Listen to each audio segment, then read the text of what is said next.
Bonjour et bienvenue dans So What et Fouzi. Cette semaine, on fait un petit bond dans le temps. Effectivement, Mélodie, cette semaine, je vous emmène à l'époque victorienne pour prendre le thé avec la Dame de Lys, une jeune créatrice strasbourgeoise qui, à l'occasion d'un défilé, proposait ses nouvelles créations. Alors, si vous aimez les corsets et les culottes bouffantes, c'est par ici.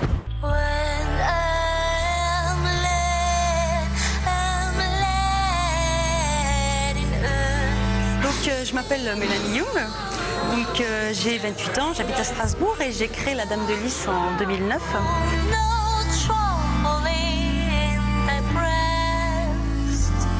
Donc la Dame de Lys est une marque de bijoux et d'accessoires que je crée. Ce sont toutes des pièces uniques fabriquées en Alsace. Aujourd'hui, alors c'est un événement qui n'était pas prévu pour vendre, mais il y a quelques échantillons pour montrer ce qu'on fait en dehors du victorien. Donc il y a de la corsetterie de notre partenaire God Save the Queen, qui est une boutique sur internet. La gérante est de Mulhouse. Nous avons des vêtements de Lemkins Box, qui est une créatrice strasbourgeoise de vêtements. Nous avons quelques-unes de mes créations, donc des bijoux et des accessoires.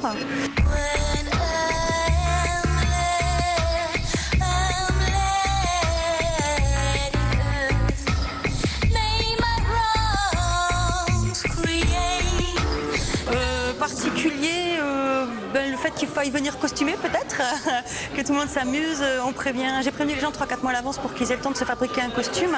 J'ai monté des vidéos tutoriels pour leur montrer comment créer un costume avec peu de moyens, pour les gens qui n'avaient pas forcément envie de louer quelque chose. Donc l'idée était vraiment de s'amuser à se créer un costume, à se créer un personnage et à venir tout simplement ici, se montrer, parler avec d'autres gens, échanger sur une passion qui peut être l'histoire ou le costume, ou tout simplement découvrir une passion. Il y a des clientes qui ont adoré se fabriquer un costume et qui ont hâte de réitérer l'expérience.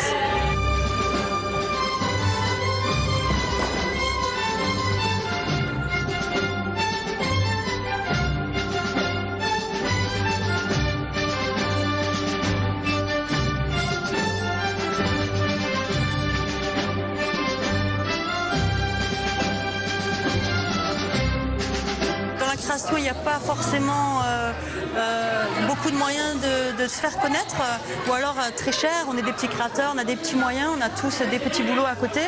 Donc on se crée nos propres opportunités en créant ce type d'événement qui a priori fait son petit succès, donc on est vraiment ravis.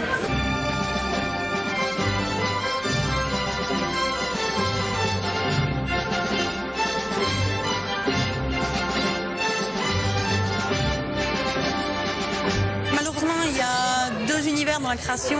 Il y a les personnes qui ne partagent pas vraiment et il y a les personnes comme les gens qui m'entourent et que j'ai la chance qu'elles m'entourent, qui sont beaucoup plus dans une optique de partage, de découverte, de soutien et d'entraide.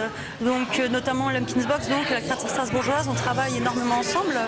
Quand elle a des expos qu'on lui propose, elle me les propose. Quand on a des stands qu'on ne peut pas payer seul, on se met ensemble.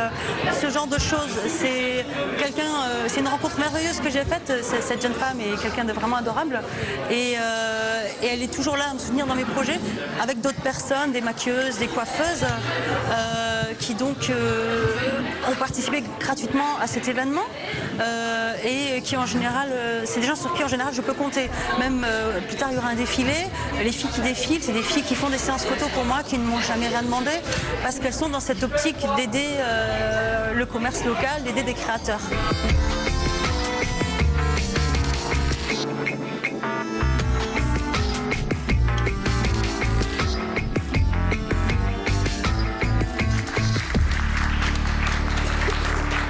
La semaine dernière, on vous parlait du Pass Jeunes Artistes. C'est le conseil général du Bas-Rhin qui aide vos projets si vous avez entre 10 et 25 ans.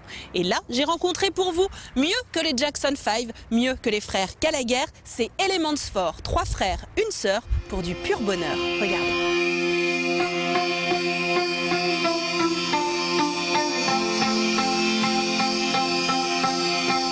Alors nous sommes le groupe Elements 4, nous sommes composés de 3 frères et d'une petite sœur.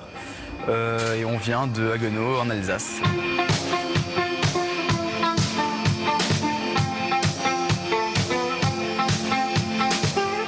Alors pourquoi on a créé ce groupe?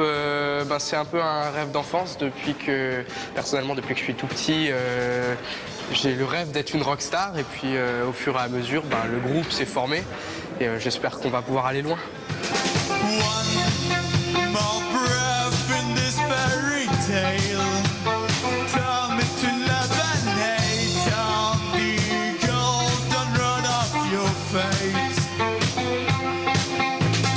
évidemment, on est bien plus exigeant quand il s'agit de frères ou de sœurs parce qu'on n'a vraiment pas peur de leur dire des choses très dures, alors que si c'est des amis ou quoi, on a un petit peu peur de les froisser, donc on y va beaucoup plus mollo.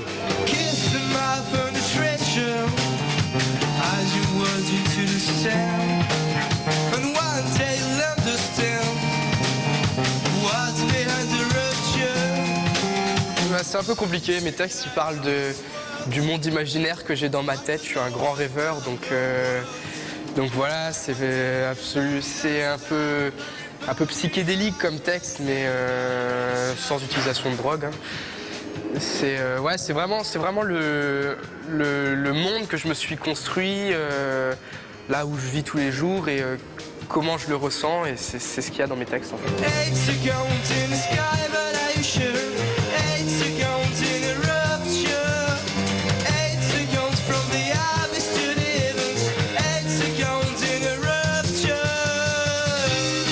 Il arrive un moment dans la vie d'un groupe où ça devient incontournable d'avoir un support pour l'envoyer, pouvoir démarcher et même pour que les gens qui apprécient la musique qu'on fait puissent l'écouter chez eux.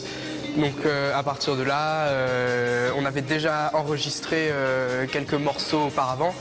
Mais là, on a eu la chance de pouvoir faire cette EP 4 titres.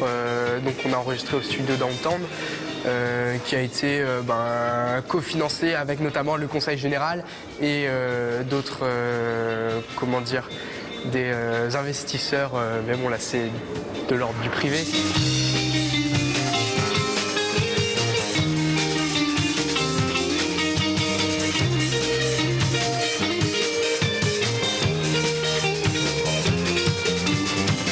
C'était la première fois qu'on allait dans un grand studio comme ça, un truc vraiment professionnel.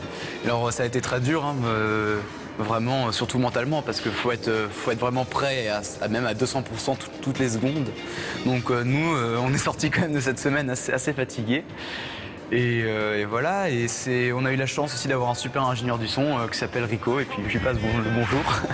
puis voilà, qui a fait vraiment du super bon taf, et puis voilà, on en est sorti aussi vraiment très content parce que c'était une super expérience.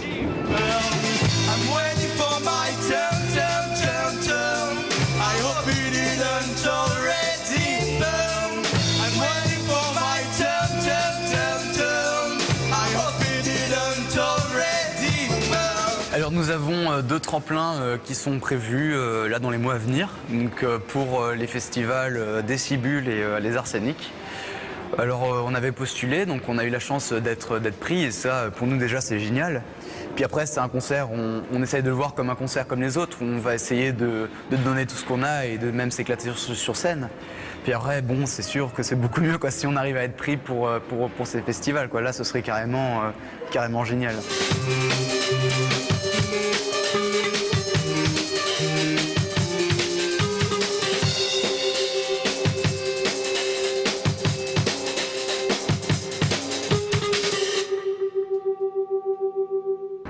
À l'affiche cette semaine, La mer à boire de Jacques Maillot, une histoire d'entreprise qui lutte contre le monde financier et les banques. Ce n'est pas de la fiction, c'est tout de suite dans So What.